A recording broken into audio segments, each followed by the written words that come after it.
अस्सलामुअलैकुम guys. Welcome back हो गया गाइस आपका अनदर वीडियो के अंदर। गाइस जो आज का हमारा एजेंडा है, आज जिस टॉपिक को हम डिस्कस करेंगे वो हमारे पास design and analysis of algorithm से रिलेटेड है, जिसको हम प्रिम्स एल्गोरिदम कहा जाता है। और ये Prim's algorithm very very important है कंप्यूटर साइंसेस के अंदर। ठीक है, आप जो भी एल्गोरिदम का कोर्स पढ़ेंगे उसमें आप ये नेसेसरी है कि आप उसमें प्रेम्स और इसमें दो तीन और एल्गोरिदम्स होते हैं, उनको आप लाजमी गो थ्रू करते हैं। ठीक है, प्रेम्स एल्गोरिदम होता क्या गाइस, आपके पास एक टाइप की ग्रीडी एल्गोरिदम होता है जिसके अंदर आप मिनिमम स्पैनिंग ट्री फाइंड करते हैं ग्राफ से। आपको एक ग्राफ गिवन होता है, उस गिवन ग्राफ से आपने minimum spanning tree find out करना होता है। अब गाइस सवाल ये पैदा होता है, ठीक है, कि स्पैनिंग ट्री होता क्या। ठीक है, मिनिमम स्पैनिंग ट्री होता क्या है। तो याद रखिए, ट्री जो होता है ना आपके पास, स्पैनिंग ट्री, बेसिकली वो क्या होता है। पहले तो एक बात कॉन्सेप्ट को समझे कि आपके पास जो ग्राफ होता है वो किन चीज़ों से मिलकर बना होता है। ग्राफ आपका दो चीज़ों से मिलकर बना होता है, वर्टिस वर्टिसेस प्लस एजिस। ठीक है, इन दोनों के कलेक्शन को या इन दोनों के कॉम्बिनेशन को हम स्पैनिंग ट्री बोलते हैं। ठीक है, याद रखिए स्पैनिंग ट्री के अंदर आपके पास कोई साइकिल नहीं बनती। ठीक है, साइकिल इज नॉट अलाउड। ठीक है, जब आपकी साइकिल स्पैनिंग ट्री के अंदर अलाउड नहीं होती तो आपके पास क्या बनता है, वो स्पैनिंग ट्री बन जाता है। ठीक है, और गाइस याद रखिए मिनिमम स्पैनिंग ट्री फिर क्या हुआ। स्पैनिंग ट्री का तो हमने देख लिया कि collection of vertices plus edges but they do not form a cycle.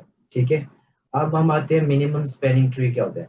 तो मिनिमम स्पैनिंग ट्री फिर अकॉर्डिंग टू दिस क्या हुआ, मिनिमम स्पैनिंग ट्री आपके पास वो सारी एजेस को जब आप आप क्या कहते हैं उसको, जब आप उसको कंबाइन करते हैं। ठीक है, जब आप उसको सारी एजेस को, ठीक है, कम्युलेटिवली एजेस को आप आपस में जोड़ते हैं, कंबाइन करते हैं। ठीक है, मिनिमम वेट को यूज करते हुए या मिनिमम कॉस्ट को यूज करते हुए जब आप उस ग्राफ को वापस स्पैनिंग ट्री जब आप मिनिमम बनाते हैं तो आप जो एजेस को सेलेक्ट करते हैं वो आप मिनिमम कॉस्ट या वेट के लिहाज से आप उसको सेट करते हैं। ठीक है, तो वो जो फिर आपका ग्राफ बनता है, ठीक है, मिनिमम वेट और एजेस को चूज करते हुए वो आपका मिनिमम स्पैनिंग ट्री कहलाता है। ठीक है, तो ये हम चीजें डिस्कस करते हैं ग्राफ के जरिए, ये आपको मजीद क्लैरिफाई हो जाएंगी। सबसे पहले गाइस हम स्टेप्स की तरफ मूव करते हैं कि इसके स्टेप्स क्या है। ठीक है, प्रेम्स एल्गोरिथम को सॉल्व करने के स्टेप्स क्या है। ठीक है, ये तो था थोड़ा सा प्रेम्स एल्गोरिथम का इंट्रोडक्शन कि हम यूज क्यों करते हैं। ठीक है, अब हम आते हैं कि प्रिम्स एल्गोरिथम वर्क कैसे करते हैं। ठीक है, इसके लिए स्टेप्स क्या है। सबसे पहले गाइस आपने याद रखना है कि जितने भी आपके लूप्स होंगे ना, जो भी आपको ग्राफ गिवन होगा और आपको कहा जाएगा कि apply Prim's algorithm on this graph, on this given graph, तो आपने सबसे पहले उसके अंदर चंद स्टेप्स को फॉलो करना है। सबसे पहले गाइस आपने क्या करना है, सारे जो आपके लूप्स है ना ग्राफ के अंदर, आपने उसको रिमूव करना है। ठीक है, जितने भी लूप होंगे ग्राफ के अंदर, गिवन ग्राफ के अंदर, आपने उन सबको रिमूव करना है। अब लूप से क्या मुराद है, लूप से मुराद ये होता है, देखिए लेट्स से ये मेरे पास एक एज है, ठीक है, सॉरी एक वर्टिस है, ठीक है, ए।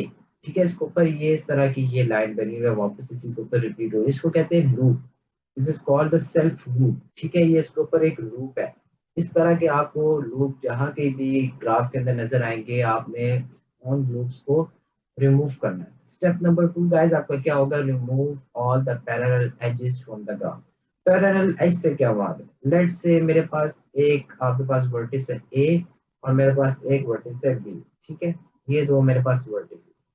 ठीक है, लेट्स से इनके दरमियान जो कॉस्ट है या वेट है वो 3 है। और इसी तरह जब ए से बी है, बी से ए भी हमारे पास ये एज आ रही है। अब जो बी से ए वापस हमारे पास एज आ रही है, इसको कहते हैं पैरेलल एज। ठीक है, ये आपके पास क्या है, पैरेलल एजेस है। तो जहाँ कहीं भी आपको ये एजेस नजर आएंगी तो आपने क्या करना है, उन पैरेलल एजेस को रिमूव करना है। ठीक है, ये कॉन्सेप्ट है आपका पैरेलल एजेस का। ठीक है, पैरेलल एजेस। और सेकेंडली आपने किसको रिमूव करना है, आपने लूप को रिमूव करना है गिवन ग्राफ में से। अच्छा जी, थर्ड स्टेप आपके पास क्या होगा, step number 3 is what, then you have to choose the root node. Root node means the starting node which you have to choose. Okay, आपने एक रूट नोड को आपने क्या करना है, आपने कंसिडर कर लेना और उसी रूट से, रूट नोड के जरिए आपने बाकी ग्राफ को सॉल्व करना है। Let's say I am choosing the A as a root node. ठीक है, तो जो भी आपने रूट नोड को चूज किया है, आपने चेक करना है कौन से ऑन गोइंग एजेस कितनी जा रही है। ठीक है, लेट्स से मैं इसको रेस करता हूँ, ठीक है। आपको एक और देखें, आपके पास लेट से आपके पास वर्टिस है ए, ठीक है, और आपके पास लेट से यहाँ पे है बी, ठीक है, बी वर्टिस। इस तरह गाइस आपके पास यहाँ पे है सी, ठीक है, और ये आगे सपोज करेंगे सी आगे डी के साथ कनेक्ट है, ये आगे एफ के साथ कनेक्टेड है, ठीक है। इस तरह ये ग्राफ चल रहा है। तो गाइस लेट्स से कि मैंने कंसीडर किया एज अ रूट नोड, मैं चाहता हूँ मेरे पास जो रूट नोड है जहां से मैं स्टार्ट करूँ, लेट्स से मैं इसको मान लेता हूँ ये मेरे पास रूट नोड है या आर नोड है। तो देखिए गाइस, मैं वेट को भी कंसीडर करें तो लेट्स से इसका वेट 2 है, इसका वेट 3 है, ठीक है, इसका वेट मेरे पास 4 है, इसका लेट्स से वेट मेरे पास 7, तो मैंने वेट भी मेंशन किया। तो मैंने गाइस रूट नोड कंसीडर कर लिया। मैंने क्या करना है, मैंने चेक करना है कि ए से ऑन गोइंग एजेस कितनी जा रही है। देखिए ए से एक एज बी की तरफ जा रही है और ए से एक एज आपकी जो है वो सी की तरफ जा रही है। अब दोनों दोनों एजेस में से आपने उसको सेलेक्ट करना है जिसका वेट या कॉस्ट मिनिमम है। वेट और कॉस्ट क्या होती है, ये वाली, इसको वेट या कॉस्ट। देखिए इसका वेट ए से सी का वेट 2 है, जब से ए से बी का जो वेट है वो 3 है। तो आप ऑब्वियसली उसको चूज करेंगे इस वाले को जिसका वेट मिनिमम होगा, ठीक है। मैक्सिमम वाले को चूज नहीं करना, जिसका वेट मिनिमम होगा आपने उसको चूज करना है, और इस तरह आपने ग्राफ बनाना है। तो आप गाइस इसके ग्राफ की तरफ चलते हैं, इसके ग्राफ को कैसे ड्रॉ करेंगे। तो ये गाइस आपके पास लेट से ये मैंने ओपन कर लिया, ठीक है। ये आपके पास एक प्रेम्स एल्गोरिदम है, ठीक है। इसको स्टार्ट करते हैं, सबसे पहले स्टेप नंबर 1 अप्लाई करते हैं। Let's see that is there any group is present in the given graph और not. So let's find it. या हियर वन, मैंने फाइंड कर लिया कि यहाँ पे मेरे पास एक लूप है, तो मुझे इस लूप को सबसे पहले एलिमिनेट करना है, ठीक है। इसके बाद second step to apply and check the parallel edges if they are present in any graph in this graph. So आप पैरेलल एजेस में देखो तो गाइस मेरे पास बी से डी, देखिए मेरे पास एक पैरेलल एज बन रही है, ठीक है। तो मैं इस पैरेलल एज को भी जैसे कट करूंगा, ठीक है। दो स्टेप्स अप्लाई हो गए, आपने लूप को रिमूव कर दिया, आपने पैरेलल एज को रिमूव कर दिया। अब नेक्स्ट थिंग है, आपने then you have to decide and you have to select the root node. So let's say मैं रूट नोड मान लेता हूँ, मेरे पास जो ए है वो आपकी रूट नोड है, ओके। रूट नोड मैंने मान लिया, मेरे पास ए जो है इज माय रूट नोड। सो मैंने ए वर्टेक्स लिख लिया, ये मेरे पास रूट नोड है, ठीक है।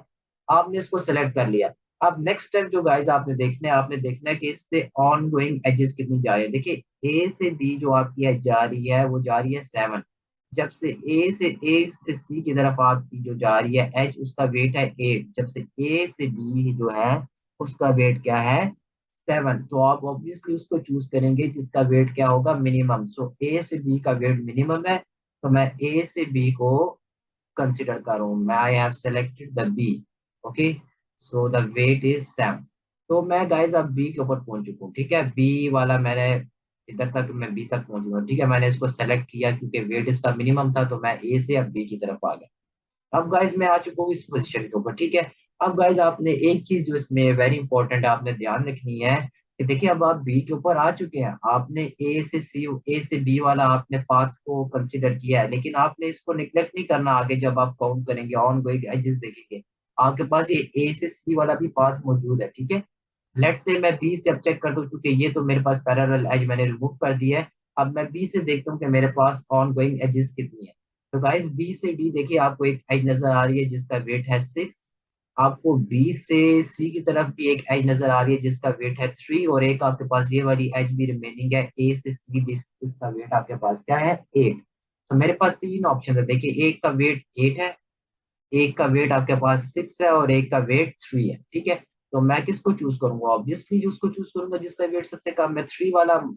नीड टू से बी से सी, तो आपको बी से सी अब जाना है, ठीक है, विद द वेट ऑफ 3, ठीक है। 3 आपने वेट को चूज कर लिया। अब आप आ चुके हैं, अगर मैं इसको एक बार फिर से रिमूव करूं, ठीक है, एक बार फिर से रब करूं और आपको दिखा सकूं, तो गाइस अभी हम आ चुके हैं इस सी पोजीशन के ऊपर, ठीक है, सी। अब सी से गाइस आपने आगे देखना है कि आपके पास ऑन गोइंग एजेस कितनी है। देखें सी से ई, मैं जो साथ साथ लिखता जाता हूँ, ठीक है। सी से ई जो मेरे पास वेट है वो है 3, ठीक है। इसी तरह गाइस सी से वापस जा रही है डी, ठीक है। सी से डी का जो वेट है वो आपको 4 नजर आ रहा है। अब गाइस जो आपको ये नजर आ रही है ना सी से बी, इसको आपने सिलेक्ट नहीं करना है क्योंकि आप ऑलरेडी इसको सिलेक्ट करके इधर आ चुके हैं, ठीक है, ये खत्म हो गए। अब आपके पास एक ये वाली भी एज मौजूद है, ठीक है, ए से सी, ठीक है, जिसका वेट आपको 8 नजर आ रहा है, ठीक है। और एक आपने जो एज छोड़ी है वो ये है, ये वाली बी से डी, जिसका वेट आपको क्या नजर आ रहा है 6, ठीक है, ये वाली भी आपके पास अभी रहती है, ठीक है, बी से डी, जिसका वेट आपके पास क्या 6। अब 6, 8, 3, 4, मैं किसको चूज करूंगा, जिसका वेट मिनिमम होगा, इस वाला सी से ई वाले को मैं ऑब्वियसली चूज करूंगा। तो मैंने सी से ई वाले को चूज कर लिया, तो मेरा वेट क्या आ गया, मेरा वेट हो गया इसके अंदर 3, ठीक है। तो अभी गाइस मैं मूव कर चुका हूँ ई के ऊपर, मैं इसको अगेन रिमूव करता हूँ, ठीक है, सारे को मैं इसको दोबारा से अभी आपको बना के भी दिखाऊंगा, ठीक है। अभी मैं आ चुका हूँ गाइस ई के ऊपर। अब ई से आगे आपने देखना है कि आपके पास ऑन गोइंग एजेस कितने, देखें ई से एफ का वेट भी 2 है, ई से डी का भी वेट 2 है, वेट देखे दोनों का बराबर है, ठीक है। ई से आपने देखना, ठीक है, ई से दो ऑन गोइंग एजेस ये वाली है, एक हमारे पास एज ए से सी 8 है, और एक बी से डी आपके पास 6 है। मैं इधर लिख भी देता हूँ, ठीक है, बी से डी एक हमारे पास एच रह गई है जिसका वेट 6 है, ठीक है, एक हमारे पास एज रह गई है ए से सी जिसका वेट हमारे पास 8 है, ठीक है। और एक हमारे पास ये रह गई है ये वाली भी, ठीक है, सी से डी जिसका वेट हमारे पास 4 है, ठीक है, सी से डी जिसका वेट हमारे पास 4 है। इसके अलावा अब ई से एफ जो है उसका भी वेट हमारे पास 2 है, ई से एफ इसका भी वेट गाइस हमारे पास 2 है, और ई से जो डी है इसका भी वेट हमारे पास क्या है 2। मतलब अभी जो हमारे पास ऊपर वाली पहली दो तीन ऑप्शन है उनको तो हम सिलेक्ट कर नहीं सकते, ना 6 ले सकते, ना 8 ले सकते, ना 4। अब इसका मतलब है हमें इन दोनों में से चूज करना है कि हमने किसको लेके जाना है। तो ये गाइस इधर आपकी अपनी चॉइस आ जाती है कि आपने किसको चूज करना है। तो लेट्स से मैं ई से एफ को चूज करता हूँ, ठीक है, मैं चाहता हूँ मैथ वाला चूज करो, ठीक है, आप डी भी चूज कर सकते हैं। तो ई से डी आपके विद अ वेट ऑफ 2, ठीक है। अब गाइस ई से एफ वाला चूंकि हमने कर लिया, तो मैं जैसे ई से एफ को रिमूव करूंगा, ठीक है, ये अब हमने सेलेक्ट कर लिया, तो ये हो गया जैसे रिमूव। अब गाइस आप एफ पे पहुंच चुके हैं, अब एफ से देखने आपने ऑन गोइंग एजेस कितनी जा रही है, ठीक है, ये लूप खत्म हो चुका है।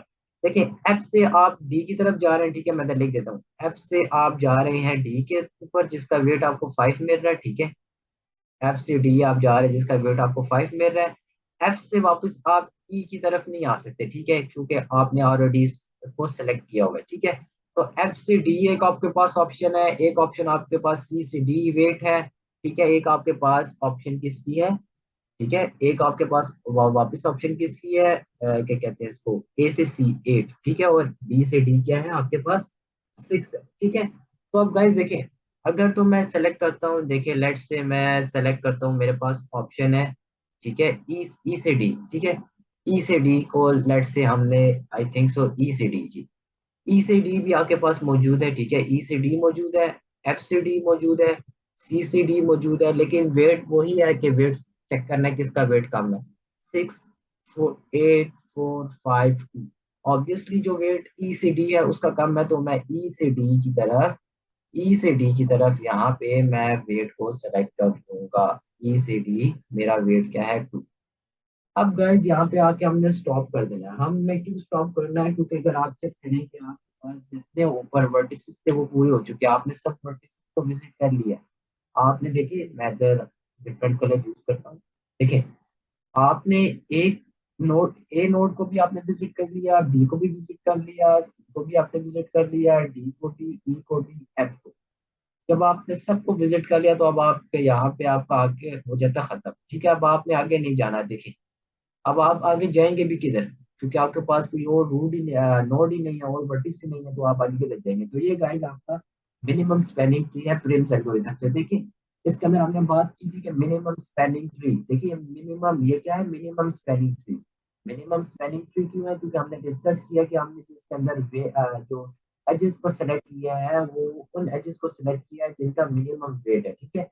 मिनिमम हमने वेट या एज वाली उसको कॉस्ट को सेलेक्ट किया, ठीक है, एज को सेलेक्ट करके हमने ये मिनिमल स्पैनिंग ट्री बनाया। और इस मिनिमल स्पैनिंग ट्री के अंदर आप देख सकते हैं आपको कोई साइकिल नजर नहीं आ रहा, ठीक है, आपको कोई साइकिल नजर नहीं आ रहा, ठीक है। तो ये प्रिम्स एल्गोरिथम था गाइस, जिसको हमने ये भी हमारे पास गिवन क्वेश्चन था, हमने इस गिवन क्वेश्चन से इसको मिनिमम स्पैनिंग ट्री के अंदर कन्वर्ट कर दिया। तो ये हमारे पास गाइस का फाइनल सॉल्यूशन है। एक और इम्पोर्टेंट चीज आपको बतानी है कि गाइस याद रखिए ग्राफ को, अगर कोई पूछे कि ग्राफ को मैथमेटिकली कैसे रिप्रेजेंट करते हैं, तो ग्राफ को याद रखिए ऑलवेज रिप्रेजेंट करते हैं, graph consist of vertices plus edges. ठीक है, ये ग्राफ की मैथमेटिकल और जनरल नोटेशन होती है। ठीक है, कि हम ग्राफ को कैसे रिप्रेजेंट करते हैं। ठीक है, याद रखिए कि अगर आपको चेक करना हो कि आपने अपना प्रेफरेंस एल्गोरिथम अप्लाई करने के बाद आपने रिजल्ट आपका ठीक है कि नहीं, तो आप जस्ट उसके नंबर ऑफ वर्टिसेस काउंट करने।